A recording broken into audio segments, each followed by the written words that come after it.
Hello, I'm Chris Yeh, the co-author of Blitzscaling, and I'm here once again with my co-author and old friend Reid Hoffman, the co-founder of LinkedIn and investor at Greylock Partners. Now, Reid, back in October, you wrote an essay about your experience with Web 2.0, and in it you expanded on your famous heuristic about investing in the seven deadly sins. And I thought it was a great philosophical essay thinking about how we should take on the challenge of applying Adam Smith's other great book, The Theory of Moral Sentiments, to harness deep-seated human appetites for the good of society. And for you listeners out there, you can find Reid's essay on the Knight Foundation website, and we'll put a link to it in the show notes. Now, what happened was, reading your essay prompted Bloomberg journalist Joshua Brustein to reach out to you and ask about how some of the lessons from prior internet ages can be applied to what we're seeing today in the growth and enthusiasm around what's now being called Web3. I thought Joshua asked some pretty smart and provocative questions, and that we should dive deeper into your perspectives on the topic, where we don't have a constraining word limit. So let's go ahead and get started with the first question. Joshua observed that much of what you describe as the founding principles of Web 2.0 resemble the way that people talk about the ethos of Web 3. And I think he was thinking of the passage where you wrote, quote, "Wild idealism was the lingua franca of Web 2.0. The general belief was that fewer gatekeepers, freer information flows, and peer-to-peer connectivity would inevitably create positive outcomes for individuals and society alike." I'm wondering whether you see those same similarities and what you make of them. Well, first, to back up a bit on history, which I think even Web 1.0, the internet, had that kind of wild idealism. And there's a little bit of, obviously, today's color to say, oh, that was wrong, as opposed to that was right, which I think it was right at that time. I think that part of what was happening in the creation of the internet was the notion of redefining this kind of space by which people could communicate and find each other, by which information could flow. I mean, look at, for example, the fact that now anyone who has a cell phone with a data connection can essentially access Wikipedia and a wide variety of other kinds of information resources that didn't exist before.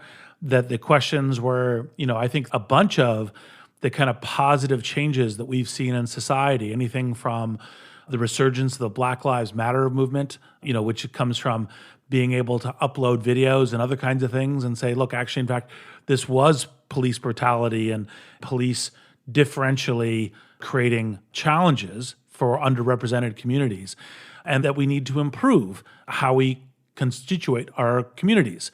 What's the way that we provide justice and fairness and healthiness to all of society? And I think all of this comes from this wild idealism around a broadly open, internet communication system. And I think, part of where it moved from Web 1 to Web 2, and I was part of this kind of move from Web 1 to Web 2, was Web 1 was, you kind of went off to the pioneering cyberspace, and you maybe had a pseudonym because it was an unknown place where you're going. So I might be anime fan, and you might be, pop culture boy, and and this is how we were interfacing with each other. And then Web 2 brought your real identity and your real relationships. Obviously, part of LinkedIn being part of this by saying what your name was and who the real people that you have knowledge and alliance with, and how you help each other not just navigate the world of the internet, the world of the web, but also the world of real life. And the fact that you weren't intermediated, like for example, you could go out and find your own expert, not necessarily have to hire a recruiter, that you could have experts publish information in different ways and not have to go through a magazine or a newspaper, led to a huge explosion of lots of specialist and good information. And so all of that I think was true. Now, it doesn't mean that, in a little bit of like, you and I, Chris, right, in Blitzscaling, about some of the issues that when you get to a really big scale, you begin to have responsibility to society as a customer, and you have to evolve what you're doing, because now it's no longer just those early pioneers, that early discovery of all the raw stuff, but you have criminals and miscreants and bad incentive systems that create problems that you now need to further up your game. So we can go into like what are the changes that need to happen as you begin to evolve. But that wild idealism was actually, in fact, a great way to start. So that, as a baseline for saying kind of the principles of kind of what's going on Web3, I think the answer is it's good, right? Which is to say, hey, there's a lot of really interesting potential here. There's a bunch of things that could be made that are spectacular. You have a whole lot of engineers and developers around the world working on this. You say, well, what kind of things? I haven't seen anything yet. And it's like, well, there have been a few things so far. There's been what is called, think of it as gold 2.0 or digital gold. It's kind of an asset diversification, which is a good thing. Because actually, in fact, part of how we have stability in the modern financial system is to have a whole bunch of different correlate asset diversification and other kinds of things to keep the financial system healthy and thriving as you're kind of balancing between assets.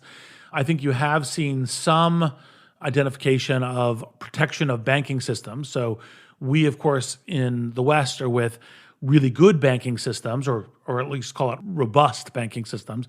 Go, well, we don't need those.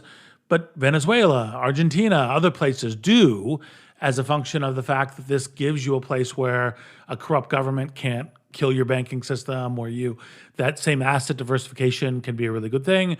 Ultimately, you could see your way to a much cheaper banking system that could then bring in the billions of people who are currently unbanked into the modern value of it. And then, obviously, today, if you're saying, I want a cross-border cash solution, it's actually, in fact, already one of the best cross-border cash solutions. And I think there's all kinds of things you see happening from that, and what might happen with smart contracts. And the theory by which Web3 folks are talking about this, which I think is very interesting, is say, look, what happened with the baseline internet technologies is we learned how to ship bits around that didn't carry intrinsic value. They might have a lot of value as an essay or a piece of information or a communication or a video or a song, but they're not like themselves carrying the value that money or contracts bring. Web 2 brought in an identity system into these kind of communication and collaboration through, kind of primarily real identities through, LinkedIn, the social networks and other things. And then Web 3 now brings in this open ecosystem by which you can create a platform of development on value systems, on assets, like digital gold or currencies for paying things or contracts for doing things or platforms for building new systems. And I think what you're seeing is a Cambrian explosion of lots and lots of efforts. By the way, of course, a bunch of them, just like Web 1.0, will be shuttered craters. And maybe we have to be a little bit more careful about this because of the financial system. But some of those will persist in really interesting ways. And this is part of the reason why in 2015, I gave a talk at Davos and wrote an article for Wired UK on the fact that the world will want to have, I call them crypto capital systems. Capital is a pun on currency, asset platform, capital systems that will actually facilitate commerce and trade within the world. And I think this wild idealism is the right place to start. And if I'm hearing you correctly, I think that in addition to believing that there is a real positive to this wild idealism, part of it is, I'm loath to put words in your mouth, but it's almost like there's revisionist history about the past, where because we've just become so accustomed to the things that the wild idealism of Web 1.0 and the dot-com era and wild idealism of Web 2.0 brought us, that we're just like, oh, it just brought us, YouTube and Amazon, no big deal. And we're like, no, hold on for a second. Look back to what the world was like before these things existed. These are actually a very big deal. It's just that it's human nature to become used to everything good and still focus on whatever irritants remain. Exactly. And by the way, that human nature is also how we have make progress. And I do think that some negative features that weren't there before it got to the scale and a bunch of other things, just like, by the way, crime goes up in cities because you get to the scale and number of people, and you can say, well, we shouldn't have a city. You're like, no, we should have a city, and we should fix the crime. We should improve the crime. There's reasons why we aggregate in cities. And it's the same other kind of thing, is there's reasons why, getting these systems to scale still adds even more value, but it comes with some prices that we should mitigate. And part of the thing, of course, is like, obviously there's frustrations with flows of misinformation, like the whole anti-vax craziness and the fact that actually, in fact, any rational kind of set of thoughts pulling together on the vaccine said, A, you should get the vaccine for your own health. B, you should get the vaccine for your society's health and your family's health and your grandparents' health and your kids' health and all the rest of the stuff. And that the fact that it's been politicized and the fact that people are ignorant when it comes to science, even when sometimes educated people ignorant when it comes to science, cause all this problem. And obviously it gets amplified by social networks. Now it also gets amplified by cable news and cable news anchors saying that vaccine is a Democratic plot, to put something in your arm. And you're like, yes, called life-saving health, right? So please do brand it Democratic if you happen to be Republican in this case, just because it is actually in fact a good thing to do. And all of that is part of the cost that comes out. And I think we need to actually, technology bases always cause us to refactor how we express our values, not necessarily that our values. And like, for example, the value of freedom of speech is a great and fundamental value, but also how do we morph it? What are the things that we say we get the majority of the goods of freedom of speech without the problems? And like people say, well, we don't regulate any speech. And the answer is, of course we regulate a whole bunch of speech. We regulate child porn and terrorism and truth in advertising and a bunch of other things. Those are all speech regulations. We regulate speech already. It's just a question of where you draw the lines. Now we try to draw the lines with a maximum orbit against major harms, and we just have to understand other major harms and then redraw with maximum orbit on major harms and how you do it and how you use technology in order to do that. And so I think that those are the questions of how you address some of the Web 2.0 stuff. Now, that being said, to what you were saying, not putting words in my mouth, but we've worked together for a long time, and this is like we're ignoring all the benefits we're still getting from the Web 2.0 stuff. The fact that Black Lives Matter movement can go through the fact that these existed. And part of the reason why I think we got a evolution on gay marriage and everything else was understanding and sympathy and the voices coming out within, these are just people too. We're all just people together as a function of kind of cultural change. And all of those things come with it. And so people go, because of this bad thing, you should roll back the clock. And the answer is no. We should always roll forward the clock and we should fix the things that are the bad things. And that's part of the reason why the revisionism tends to go, well, that's wild idealism, as opposed to, look, that was wild idealism. It didn't realize that we were going to run into some problems later. But by the way, you still had to have the idealism. And now the thing is not to look back and go, well, that shouldn't have been wild idealism. The answer is, no, we should have idealism about how we fix the future. And that's the key thing to look forward doing. And I think that's the key thing, like we're the first inning in the baseball metaphor of the Web3. So having wild idealism is a good thing, even though, of course, you should always pay attention to what could go wrong and try to steer towards positive outcomes and away from negative ones. Yeah, and if you have an idealistic point of view that says that things are only going to be good, that everything that comes down the pipe is going to be 100% good, you're going to be disappointed. But if you recognize that there are going to be issues that we can't foresee, but that we can ameliorate once we discover them, then all of a sudden the future doesn't seem quite so threatening. Yeah, and also there is challenges in the future, but the question is, if you don't play forward to make it better, you're almost guaranteed to have more pessimistic outcomes. It's a point of naivete in the extreme to think that we can just enshrine the past. It doesn't mean that regulation can't have positive impact. I think it can. It can also have very negative impact or very limiting of the future impact. And the question is essentially, how do we shape the future? Now, in thinking back over the dot-com era, the Web 2.0 era, now this nascent Web 3 era, one of the summations I've heard people use is to say that the dot-com era was about reading, the Web 2.0 era is about writing, and the Web 3 era is about ownership. I think it's very reductive to say that, but it's a clever way of describing it.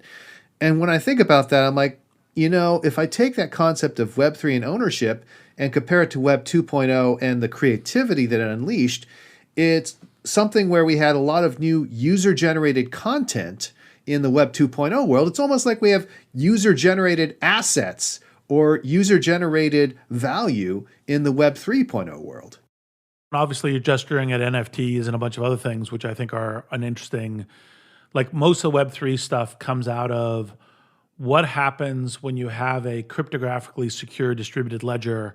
What are all the various applications that can be built on top of it, which obviously includes assets obviously includes currency, obviously includes banking, and obviously includes, unique items like NFTs, which can really much power more of the kind of creator or maker economy, of which we're seeing all kinds of efforts and companies doing. Everything from subscription platforms like Patreon to new kinds of productivity software like Coda to various places to do NFTs like Pinata. You see all of these things play into this. I don't think I would say writing and reading is Web 1 and Web 2. I'd say writing and reading, like kind of as it were, digital bits content as Web 1. Web 2 is real identities and relationships melded and navigated into that. And then I think at least bringing in a notion of digital ownership into it in Web 3.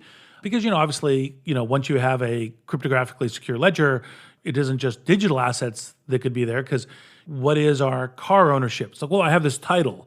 Well, that's a digital asset.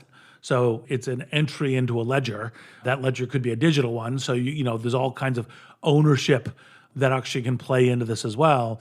And part of what I think is very interesting is the various ways in which ownership, we all tend to say ownership is I have this complete ownership. And actually, in fact, I think as technology evolves, we realize that ownership is a sophisticated relationship. And you already see it in digital goods. Like, well, do you own that recording of the song? Do you own the written nature of the song? Do you own anyone who records the song? Anyone who samples from the song? All of this stuff are questions around ownership that begin to enter once you have more sophisticated technology. And I think that more sophisticated technology always enters it. It's like, for example, it's like, well, I own a land that the stream goes through. Am I allowed to poop in the stream? And you say, well, it's my stream. It's like, well, but the stream is owned upstream of you and the stream is owned downstream of you. So your ownership of the stream may not be that you can poop in the stream, right? You may still be able to, take some water and, and other kinds of things as a way of doing it, but you're not. This is, again, in the details of ownership. And I think part of what I think is super interesting about Web3 is this notion of, well, since we have ownership as part of it, how does that notion of ownership evolve, and how does that evolve across our entire lives? Not just, oh, look, there is the web space, there is the digital space, but everything that goes into our lives as part of it. And I think that part of the ownership part of it makes that arc of the tale of three words that you sketched, the vector and interesting in doing this. And I do think ownership is one of the key things. Although, frankly, because I think part of what defines human society and progress is how we stand with relationship to each other. Like, how do we find each other? What are our identities? How do we ally? How do we form groups, in societies and corporations and teams? And how do we work together and collaborate together and live together? Are all these kinds of things. And so, one might kind of go to ownership of I own X versus how do we relate to each other? And that, if you look at what I was saying is ownership is sophisticated, is because I think that ownership plays into how do we relate to each other. So it's individuals together, as per this first book, Start of View, I to the we, or I am the we, as the way of looking at this. And that's the nuances around the ownership of Web3 and the kind of innovation and experimentation and efforts that I think we're just in the first inning of it being super interesting. Now, obviously, one side of the concept of ownership is the kind of innovation that you're talking about. The other side is the phrase, greed is good. And obviously, greed is one of the 7 deadly sins that you used as your 7 deadly sins investing framework, which made you one of the most successful Web 2.0 investors, certainly. And Joshua Brustein again asked about these 7 deadly sins, saying, using this framework, it seems pretty likely that if we look back at a mature Web3 a decade or so from now, the original sin would be greed, given the amount of financial speculation in and around this movement so far. Do you see that as a problem? So I guess the question is the original sin greed? And if so, do you see that as a problem?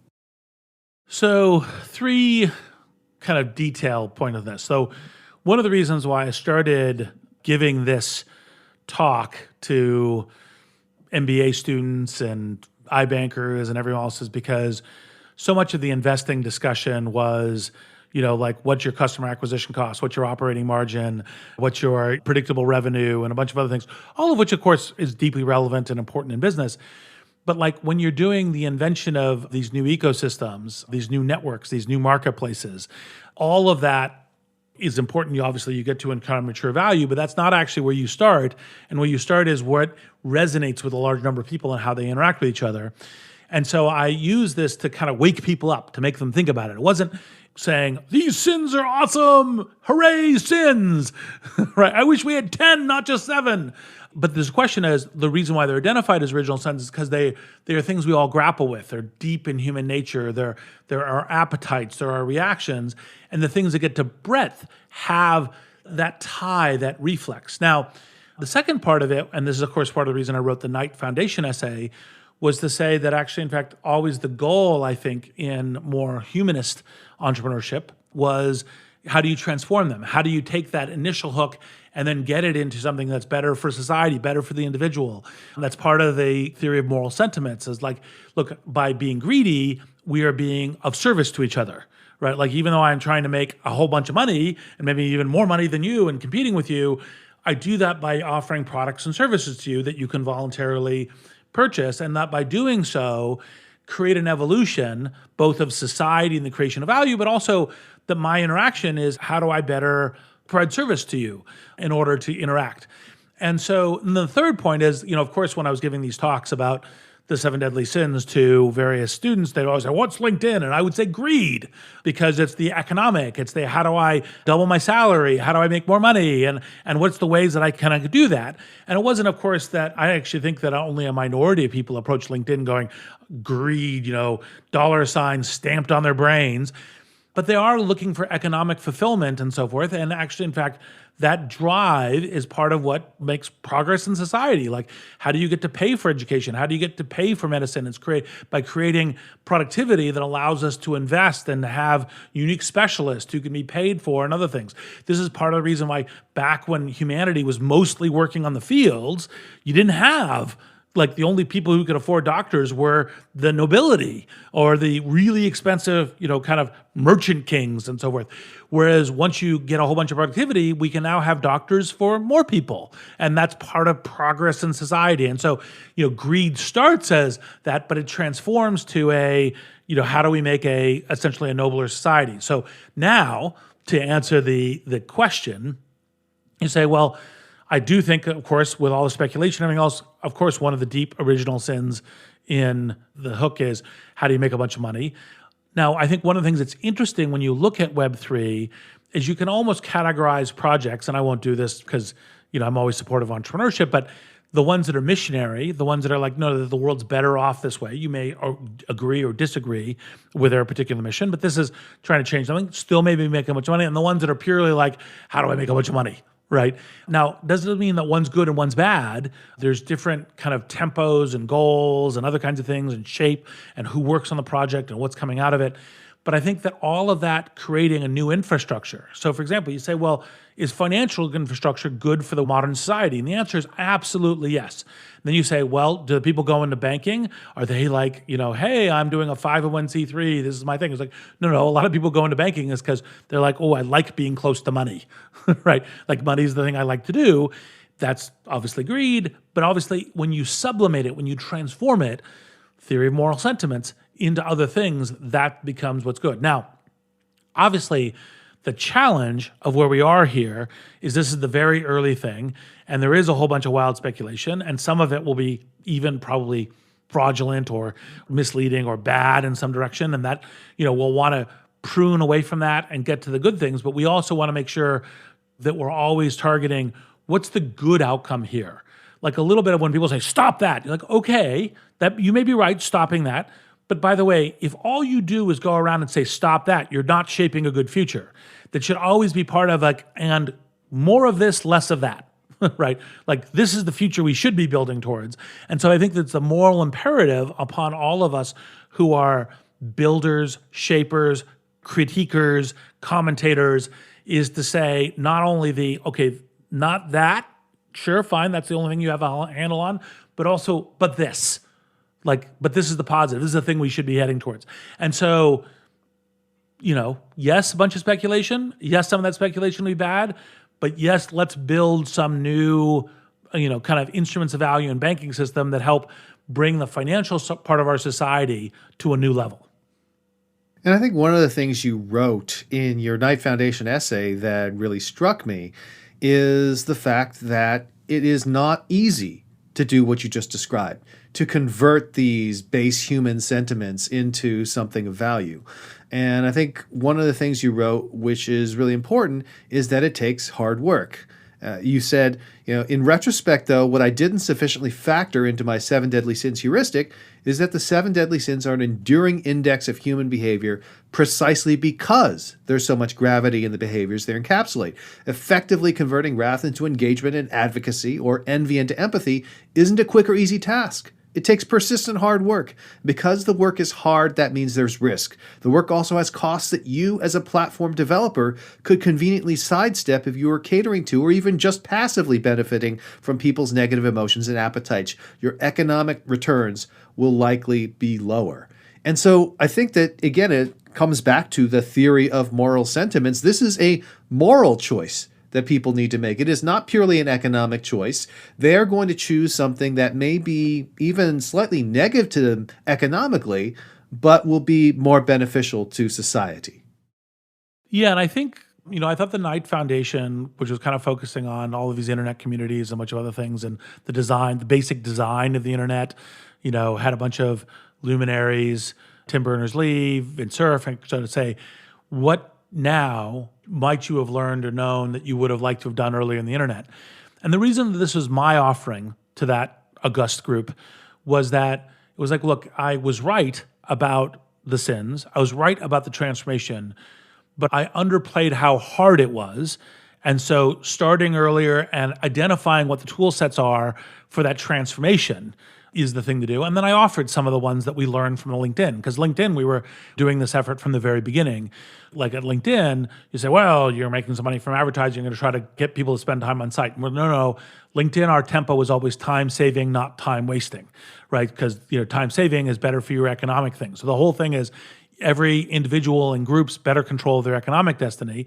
And, of course, this got us for years, LinkedIn's the boring one. LinkedIn's the one that I don't know what to do with. And the answer is because actually, in fact, we're just trying to be helpful when you're actually, in fact, trying to solve real work problems.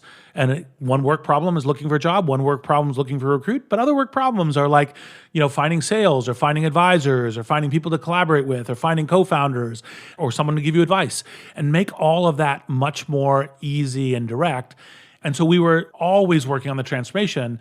And we just got around later to figuring out one of the key things that I put in the essay was that societies and groups are put together by leadership, by role models, by people leading groups. And it took us a while to build the LinkedIn Influencers program and to really start focusing on how do you make leadership work? Because I think one of the things that's in that wild idealism is to say, hey, look, leaders should all just be emerging from that Darwinian pack of, who gets the most Twitter followers? And the answer is actually, in fact, who gets the most Twitter followers is not necessarily the best leadership, not necessarily on who you should be listening to, on what the leadership should be. And so putting some effort into defining the institution and structure of leadership so that leaders direct society in a better way through the structure of the institutions is one of the things that I think is pretty fundamental in terms of how do you play this. And that was one of the things I would call my younger self and say, work on this earlier and get this going earlier. And then the other question is, more broadly, is how do you make the terms of this transformation? How do you hook from the original sin of greed into much more valuable things for individuals and society, and how do you build them? And it sounds like, again, if you think about the transformation that's occurring, you have these technologists, entrepreneurs, and investors with Web3. They may be using greed as this hook, but if they are thinking carefully about how they're actually structuring the things that they're building and building towards outcomes that are not just purely based on greed, then you can actually use that ostensibly negative emotion or negative desire to power a positive result. It's exactly that. And it's kind of a question of just because you have an appetite or just because you have something that we would describe as a sin or as a negative emotion doesn't mean you're bad or anything else. It's a question of what you do with them. It's a question of how you.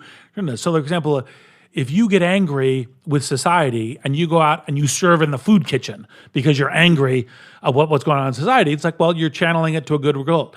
If you get angry and you go out and break windows and attack people, then you're channeling it to a bad result. So the fact that you might have wrath, the fact that you may have that impulse isn't itself, now, Buddhist monks will tell you, no, you should try to get rid of the wrath itself, which is not unwise, meditation, all the rest. But if you have it, that is not itself bad. It's a question of what you do with it or how you act. And that's part of the reason why the transformation is so important. Now, leaving behind the 7 deadly sins for a second, I think one of the other elements of Web3 that Joshua really focused on is the notion of decentralization. We hear it from decentralized ledgers to decentralized finance or DeFi. As Joshua points out, decentralization and democratization ethos has been an element of each of these new generations of digital technology, .com, Web2, and today Web3. So how achievable is this kind of decentralization? At times it seems like we've backslid towards a new kind of centralization, right? We have these dominant projects, we have these dominant companies. Is centralization inevitable? Well, I think what happens throughout all the history of human society, I think there's another grand history like, Jared Diamond's or Yuval Harari's, that's in this dance of centralization and decentralization. And I think, part of how we make progress is we get centralization in the cities and we have farming and so forth. And that allows us to have more human beings and allows us to get, what Marxists would refer to as surplus labor and other kinds of things to make progress. And we're not just sustenance as we progress. And I think, some of that comes from various forms of centralization. Technology, by the way, this is the thing that's fictional here. It's mostly as a centralizing force, not as a decentralizing force. By the way, technology emerges out of centralizing because we'd like, well, if we have together a town and we have someone who can now be a toolsmith and can be tinkering with tools and making better tools, you can make better plows and you can domesticate, cows and dogs and chickens and you can have chicken coops and and that tool cycle is a really important part of this, and that's part of that centralization loop. Now that being said, part of that earlier thing is you're balancing between centralization and decentralization, because part of it is to say, well, shouldn't we just all then be a command economy and, everything stems from one autocrat leader on down saying what to do? And the answer is, well, we found that that's a very inefficient system because people don't feel co-ownership. They don't feel innovative, driving on the thing that they own or want.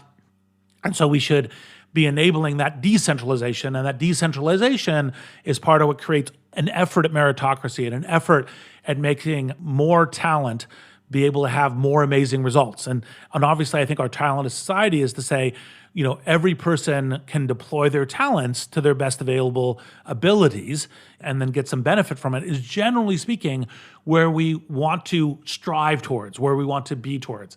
Whether or not the perfect utopian outcome is ever possible, seems unlikely, but it does seem that we could get better and better. And that's where some of the effort to how you balance centralization and decentralization comes in. People can create their own business. They can kind of own their own business, can own their own house.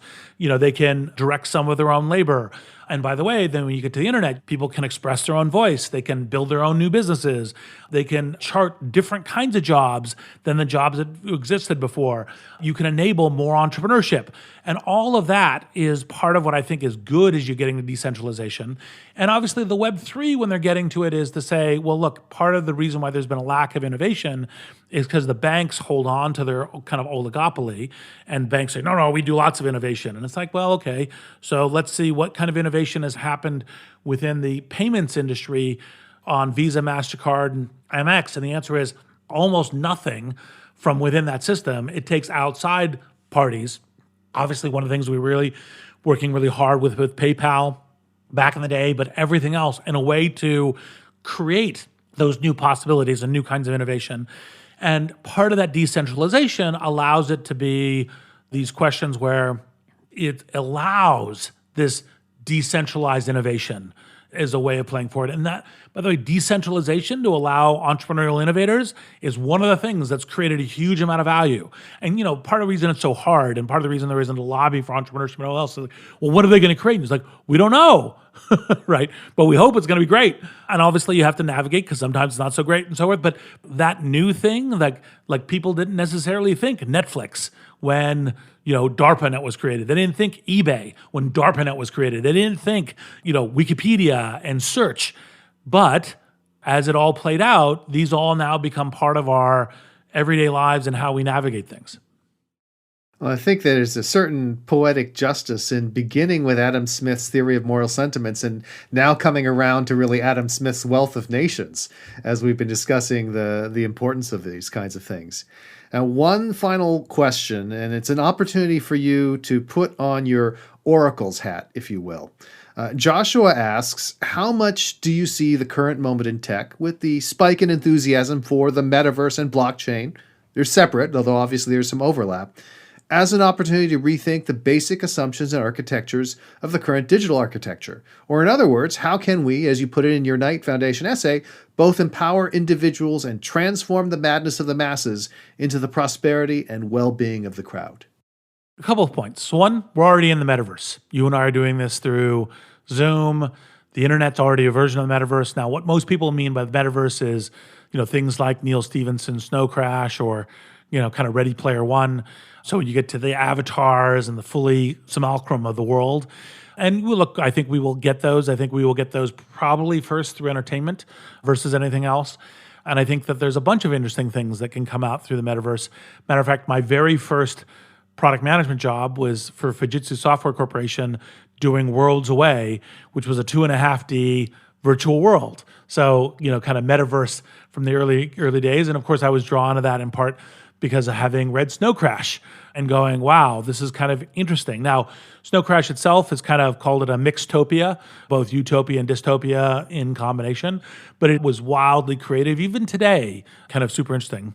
And obviously, when you begin to put together items of value where you can create NFTs and create maker economy and have services of all sort, including digital services, you can begin to interrelate those things. And so as an opportunity to rethink basic assumptions, to build new architectures, that's precisely as we get to each of these levels as one of the things that is precisely one of the major opportunities in so doing. And so we should be focused on that as consumers, as investors, as entrepreneurs, as technologists. And LinkedIn is obviously, my own, personal hands-on effort on this, although I've also, of course, been delighted to be a, part of the founding team of PayPal and, one of the earliest investors in Airbnb and everything else. But how you get the individuals and the society both massively better off. And it's one of the reasons why both of Adam Smith's books are in my highly recommended list. Well, I can't think of many better ways to kick off 2022 than with a look at the future and what we can do to shape it. That concludes this episode of Gray Matter. You can subscribe to Gray Matter on soundcloud.com/Greylock-partners. You can also find new episodes and blog posts on Greylock.com, and you can follow Greylock on Twitter @GreylockVC. I'm Chris Yeh, and on behalf of Reid Hoffman, thank you for listening.